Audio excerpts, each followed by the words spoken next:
Hello student, in this video I am going to solve the most expected question in NEET 2020 from the chapter P block elements, that is the 15, 16, 17 and 18 group elements.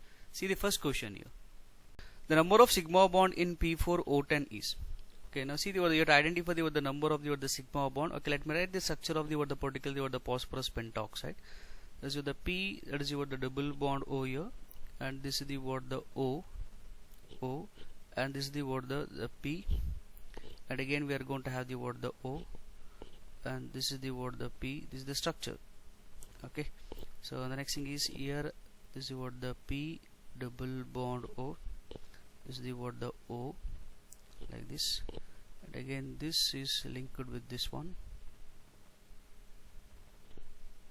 Okay, so here I have to identify which is the number of sigma bond. Okay, just identify this one here. So here we are having the 1 sigma and 1 pi bond. This is the sigma, 1 sigma and the 1 pi bond, sigma, and the pi bond, sigma. Here also we are having sigma. If we count here the particle the sigma bond, so here we are going to get, that is the total number of the sigma bond in this one. You can identify that is what. Okay, so here this phosphorus having one more double bond. Okay, that is the one more sigma. Okay, now the total we can identify which is there is with the 16, that is the sigma bonds are there in the which one, the P4O10. Okay, next one. Which of the following is a nitric acid anhydride? The nitric acid anhydride. That means you have to identify. So you just identify the structure of the nitric acid. That is the formula of the nitric acid. In this case, we can't remove the water molecule. If you take the 2 moles of the nitric acid, now if you remove the water molecule, the remaining what you are going to have, that is the N2O5. The N2O5 is the which one, the anhydride of which one, the nitric acid. Hence the option is a which one, that is the C. Okay, next one. P2O5 is heated with water to give. Okay, so the phosphorus pentoxide. So we know that the phosphorus pentoxide. So we are going to write it in this one. There is a dimer form. That is the P4O10. This will be act as a which is the better. That is the dehydrating agent. This will be act as which is the better dehydrating agent. So whenever it is treated with the water. Okay, just go to this one here. So this P4O10. This P4O10, whenever it reacts with the water, it takes up the 2 moles of the water, forming the which is the metaphosphoric acid. And again this will be takes up the which is the 2 moles of the which is the water. Okay, and here we are going to get the which is the H4P2O7. So this is nothing but the which is the pyrophosphoric acid here. So further it takes up the which in the 2 that is moles of the water molecules, and finally which gives you the H3PO4. Okay, that means so we got the finally this is which in the orthophosphoric acid. So this is we are going to call it as a which one, the orthophosphoric acid. Okay, so this is the product what you are going to get whenever the phosphorus pentoxide is heated with the water. The option is that is the D. Okay, next one. The stability of the hydride follows the order. Okay, just go this one here. So these are the 15 group elements and their hydrates here. Okay, let me write you the particular this one. This is the hydrate of the 15 group elements. The this is a ammonia, we are having a phosphine, we are having a arsenic hydride, and also we are having a antimony hydride. Okay, so just go this one. The size of the particle is the nitrogen family. Down the group that will be increased, but the size of this hydride will be remains the same. Okay, if the size is the very small, you just identify this one here. If the size is the very small, you can identify the bond. That means the bond will be the strong. But down the group, the size of the this will be the increases. Especially the nitrogen family will be increased. The bond length will be the decreases. Okay, hence the stability is also decreased. Hence what you can identify, down the group, the stability, that is the stability decreases. Okay, hence in this case the most stable is a which one, that is this is the ammonia. So hence the option is a which one, that is the A. Next one. Which one of the following oxides of nitrogen is the blue, that is the solid. Okay, remember one thing, especially if we are talking about the oxides of the nitrogen, only 2 oxides are colored. Only 2 oxides are the which is the colored one. Okay, the one thing is which is the nitrogen dioxide, that is the NO2, and next thing is which is the N2O3. The NO2 is which is the brown colored gas. It is the brown colored gas.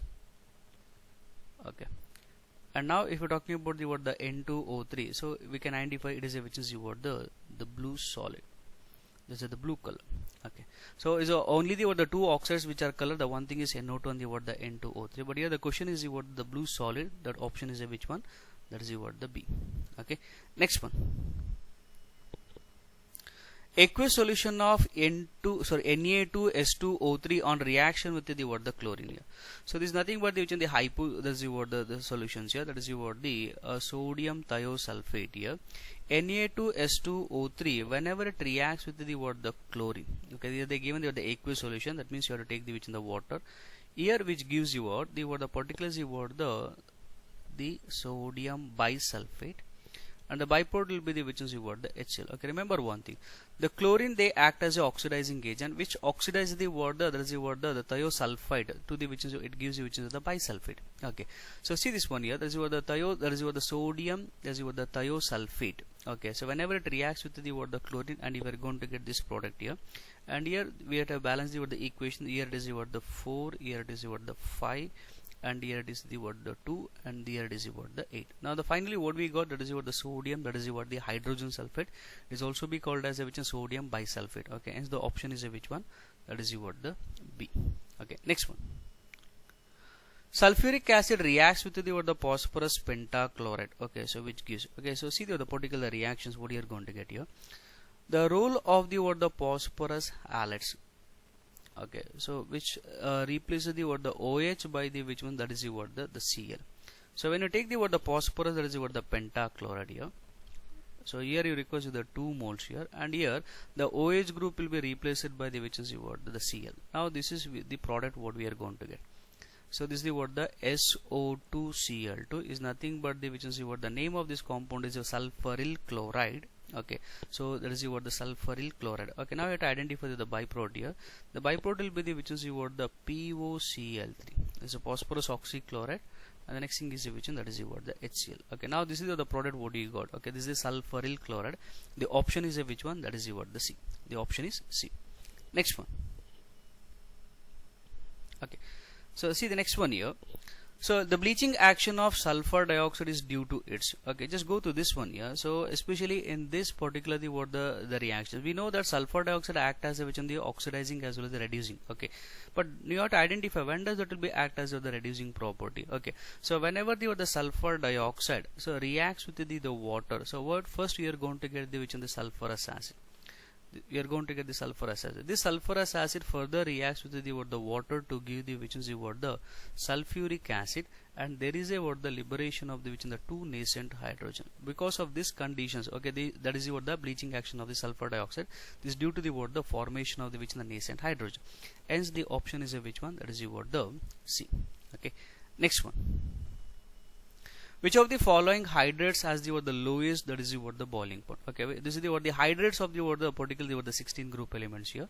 So let me write what the hydrates of the what the 16 group elements. This is the water. Again we are having which is what the H2S, and we are having a hydrogen selenides, and also we are having a hydrogen tellurides. Okay, now see here. So normally if you are talking about the boiling point is mainly depending upon the which is what the molar mass. Higher the molar mass, higher is the boiling point. But there is exceptions in the which is what the water. But in the water there is a presence of the what the hydrogen bonding. That means the hydrogen, the particularly what the intermolecular hydrogen bonding.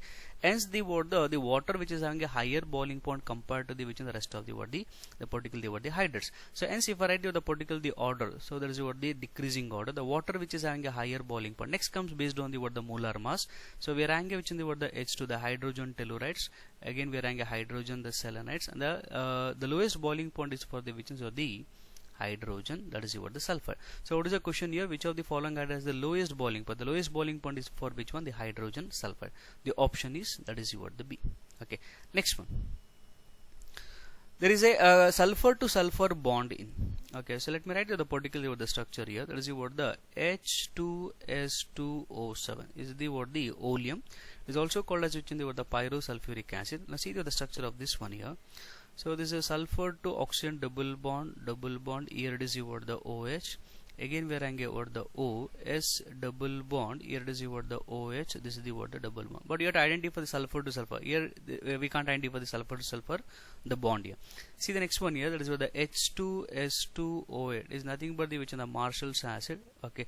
So see the structure of this one here. So sulfur to oxygen double bond, and again we are having which is what the OH. Again the what the O, and now we are going to have the what the double bond. This is the what the OH. So here also we can't identify the sulfur to sulfur bond. Okay, see the next one here. That is what the H2S2. That is what the O6. See the structure here. Sulfur to sulfur bond we got. So this is the structure of the what the particular the acids here. Okay, now in this case we got the which is what the particular sulfur to sulfur bond. See the next one here. That is what the H2SO5. This is what the Corros acid is also called as a which one. So peroxo, that is what the monosulfuric acid. The structure of this the acid is S double bond O. Here it is what the OH O. Again the what this one. So here we got the which one the oxo. Especially in these two cases we got the oxo. But here we got the which is the sulfur to sulfur bond. Okay. Hence in this case the option is a which one? That is the what the C. Okay. Next one. The electron affinity of the what the halogen so follows the what the order. Okay, now we have to identify the what the which is having which in the what the more electron, that is the what the negative, that is the electron affinity. So if we're talking about the what the halogen family, we're having which is what the fluorine, chlorine, bromine, and the what the iodine.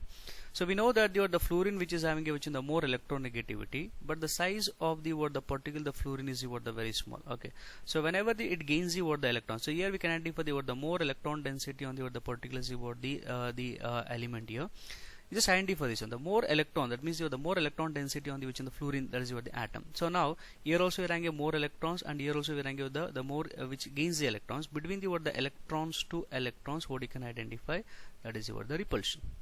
So this is what you are going to call. So what type of the repulsion you can identify? This is the inter-electronic repulsion. When you have the inter-electronic repulsions between the electrons present on the which is the fluorine and the electrons which is gained. Okay, so here the gaining capacity will be decreases. But now if you go to the down the group, the size will be increases. Just go to this one. The size of the chlorine is slightly large compared to which is the fluorine, but the electron density per unit volume will be the less. Hence the gaining capacity is the more. Okay, this is the exceptions here. Okay, so hence the particular the order, the chlorine which is having the more gaining, that is the electron gaining capacity. Next comes the fluorine, next comes which is the bromine, next will be the which in the iodine. Okay, this is the particle the order. Okay, now we have to identify in this case the fluorine which is less. Okay, so but the fluorine which will be what the high. Okay, hence the option will be the which one, that is the C. Okay, next one. The chlorine cannot displace. Okay, so this is the most important, this is the concept here. So we know that halogens, okay, they act as a which is what they shows you the oxidizing property. They shows you which one, the oxidizing property. Okay, see this one here.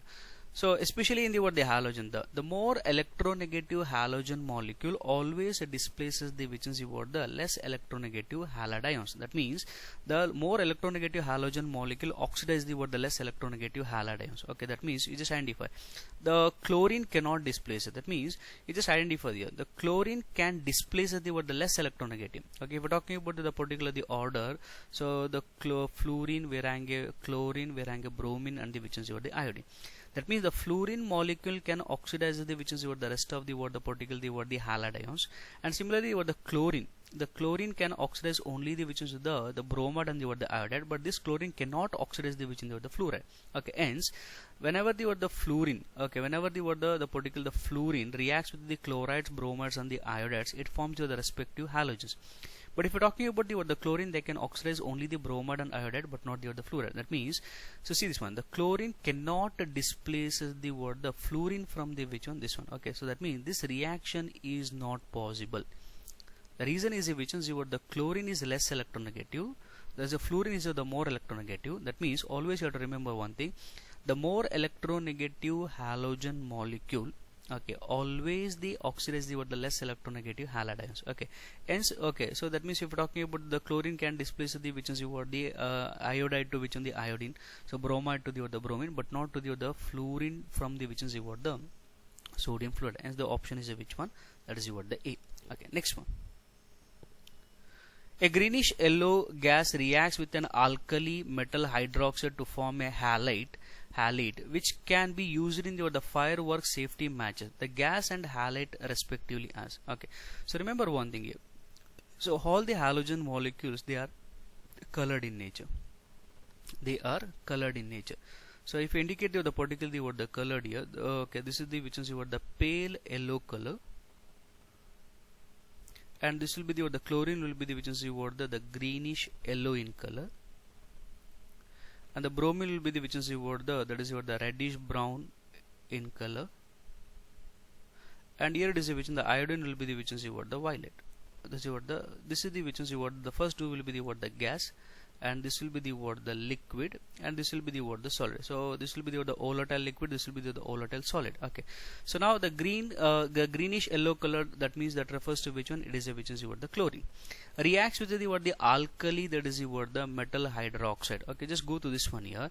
Here they given, we got the which in the particularly the halogen, that is this one. Okay, and now whenever it reacts with the metal hydroxide, so let me take the first one here. Okay, that means the chlorine reacts with the potassium, that is the hydroxide, so which gives you which is the potassium chlorate, and the byproduct will be the which is the potassium chloride, and also we are going to have the which one? The water. Okay, but the reaction is not balanced. You have to balance the equations here. This is the 3, here we have to take the 6, and here it will be the which is the 5, this will be the 3. Okay, now see the next one here. And even if you for the next one, okay, especially for the last one, they are given the sodium chlorate. Okay, the sodium chlorate. If you take the sodium hydroxide, okay, again we are going to get the same thing. That is the NaClO3, and again what you are having, that is the NaCl plus the H2. Okay, again you have to take the 3, here it is the 6, this is the 5, this is the 3. So we got the respective, that is the halide. Here we got the potassium chloride, here we got the sodium chloride. But see the next one here, so which can be used in the firework, that is the safety, that is the matches. So between the sodium chloride and the potassium chloride, this one is used in the which is the especially in the safety, that is the matches. Okay, hence in this case the option is which one? That is the B. The option is B. Okay, next one. So which is called the lazy gas. Okay, especially in the halogens. Okay, sorry, in the noble gas. Okay, so the particularly the argon, which will be called as which is the lazy gas, and in the noble gas, the xenon will be called as which is the stranger gas. Okay, so in this case it is the direct question. The option is which one? That is the B. Okay, so next one. So the number of lone pairs of electrons on xenon atoms, that is the XeF2, xenon difluorides, tetrafluoride, and also the hexafluoride molecules are respectively. Okay, let me take the first one here. That is the xenon difluorides, the xenon tetrafluorides, and also we are ranking xenon hexafluorides. Okay, let me calculate which in the hybridations to come to know what exactly the lone pair. So this is the equations to calculate the hybrid. Okay, half into valence electrons plus monovalent minus cation plus anions. To identify the number of lone pairs, we are having which is the number of hybrid orbitals minus divalent minus monovalent. So let me calculate in this one here. The valence electrons in the xenon will be the which, that is the 8. So 8 plus 2. Okay, so the finally what we got, that is the 10 by 2, that refers to which is the 5. So now we have to calculate which in the lone pair. So this is the number of hybrid orbitals is the 5. We don't have the divalent, but we are having a monovalent, that is the 2. The total what we got, that is the 3. Okay, but in this case, okay, so this is the half into, so 8 plus 4, that means the 12 by 2, that is refers to the 6 here. The lone pair will be the 6 minus 0 minus the 4. The lone pair of electrons what we got, that is the 2. Similarly in this case also, so we are going to have the 8 plus 6. Okay, this is the 14. So 14 by 2, that refers to which is the 7. Here is the 7. Okay, so minus 0 minus 6. Okay, so now see this one. The number of lone pair of electrons in the xenon. Okay, that is the 3 in the first case, the 2 in the second case, and the 1 in the second case. Hence in this case the option is which one? That is the A.